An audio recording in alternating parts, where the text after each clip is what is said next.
புதுச்சேரியில் பல்வேறு வழித்தடங்களில் இயக்க புதுச்சேரி அரசு சார்பில் புதிதாக 25 புதிய மின்சார பேருந்து மற்றும் 38 மின் ரிக்ஷா சேவையை துணைநிலை ஆளுநர் மற்றும் முதலமைச்சர் கொடியசைத்து துவக்கி வைத்தனர்.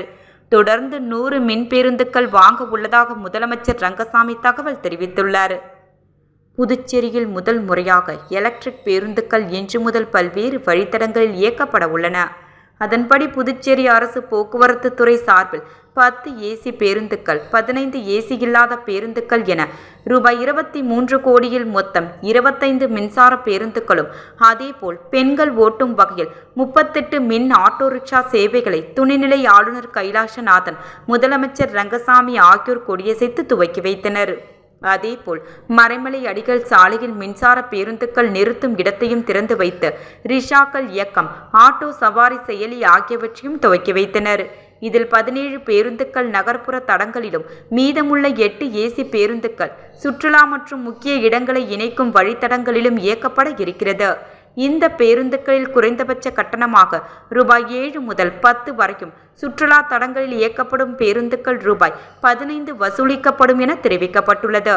இந்நிகழ்ச்சியில் சபாநாயகர் செல்வகணபதி எம்பி, அரசு செயலர்கள் மற்றும் துறையின் அதிகாரிகள் கலந்து கொண்டனர். தொடர்ந்து நிகழ்ச்சியில் பேசிய முதலமைச்சர் ரங்கசாமி, கடந்த ஆட்சி காலத்தில் பழைய பேருந்துகள் கூட சரியாக இயக்கவில்லை.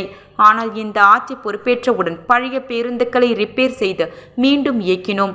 ஆனாலும் இது மக்களுக்கு போதுமானதாக இல்லை என்பதால் ஸ்மார்ட் சிட்டி திட்டத்தில் புதிதாக தற்பொழுது 25 மின் பேருந்துகள் இயக்கப்பட இருக்கிறது.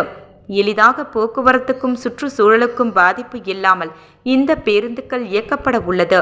இதேபோல் மேலும் PMK திட்டத்தின் கீழ் 100 பேருந்துகள் வாங்கி இயக்கப்படும் என தெரிவித்தார். மேலும் மத்திய மாநில அரசின் நிதியை வைத்து இந்த அரசு சிறப்பாக இயங்குகிறது. துப்புரவு பணியாளர்கள் நேரடியாக இந்த அரசை நிரப்பலாம் என்று கோரிக்கை வைக்கிறார்கள். ஆனால் மத்திய அரசின் உத்தரவுப்படி குரூப் டி பதவிகள் கலைக்கப்பட்டுவிட்டன. எனவேதான் அவுட்சோர்சிங் முறையில் எடுக்கப்பட வேண்டி இருக்கிறது. இந்த தொகுதியில் மின் பேருந்து திட்டம் துவக்கி வைக்கப்படும் போது சம்பந்தப்பட்ட MLAவுக்கு புதுச்சேரியை சேர்ந்தவர்களை ஏன் வேலைக்கு வைக்கவில்லை என்று கோபம் வரலாம். ஆனால் ஒட்டுமொத்தமாக மக்களுக்கு என்ன பயன் என்று தான் பார்க்க முடியும். மின்சார பேருந்துகள் இயக்கத்தில் தனியார் நிறுவன ஒப்பந்தத்தில் என்ன சொல்லப்பட்டு இருக்கிறது? நேரு MLAவுக்கு குழப்பம் இருக்கலாம். அதனை கேட்டால் குழப்பங்களுக்கு தகுந்த விளக்கம் அளிக்கப்படும் என தெரிவித்தார்.